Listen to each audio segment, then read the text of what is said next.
আসসালামু আলাইকুম। খুবই জঘন্য একটা ঘটনা ঘটে গেছে। জাহাঙ্গীরনগর ভার্সিটিতে আবারও র্যাগিং এর ঘটনা ঘটেছে, ঠিক ছাত্রলীগের সময়ের মতো।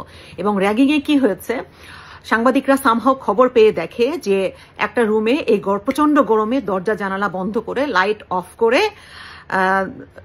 করে ভিতরে কোনো না কোনো কাহিনী হচ্ছিল। তারপর দরজা খুলে দেখে যে ফার্স্ট ইয়ারের স্টুডেন্টরা সবাই মিলে জড়ো সড়ো হয়ে দাঁড়িয়ে আছে। আপনি ভিডিওটা দেখুন, জড়ো সড়ো হয়ে, মানে ছোট, ওদের বয়স কত, 18-19 বছর, ওরা জড়ো সড়ো হয়ে এরকম ভাবে দাঁড়িয়ে আছে। আর যারা র্যাগিং দিচ্ছে সে সেকেন্ড ইয়ারের ছেলেরা, বিছানায় হেলান দিয়ে শুয়ে চেয়ারে বসে বসের মতো তা ট্রিট করছে, তাই না? আপনি ভিডিওটা দেখুন। এখন বলুন তো, যদি এই তাদেরকে বহিষ্কার করা হয়েছে 13 জনকে আজকে, সাময়িক বহিষ্কার, অবশ্য পার্মানেন্ট বহিষ্কার না। যদি এরা বিএনপির হতো বা ছাত্র দলের হতো, আপনারা জেনে যেতেন না? আপনারা 1 মিনিটের মধ্যে জেনে যেতেন। তাহলে এই যে জানেন না, তাহলে তারা কারা? দেখুন তাদের পরিচয়।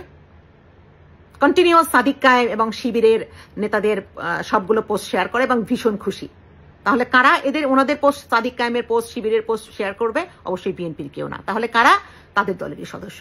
কিন্তু অন্য দলের মতো তো তারা চুপে চাপে চুরি করে চুপ করে থাকে। তাদের ধরার উপায় কি? আমার মনে হয়, এখন আসলে মনে হয় যে এসব চুরি চামারি উল্টাপাল্টা অন্যায় কুকাম করলে যাতে তাদের ধরা না যায়, এজন্য তারা এটা করে। কিন্তু আমার মনে হয় যে জাতীয়ভাবে বসে এই জিনিসের সলিউশন আনা উচিত। এভাবে আসলে চলতে দেওয়া যায় না। এগুলো খুবই খারাপ কাজ।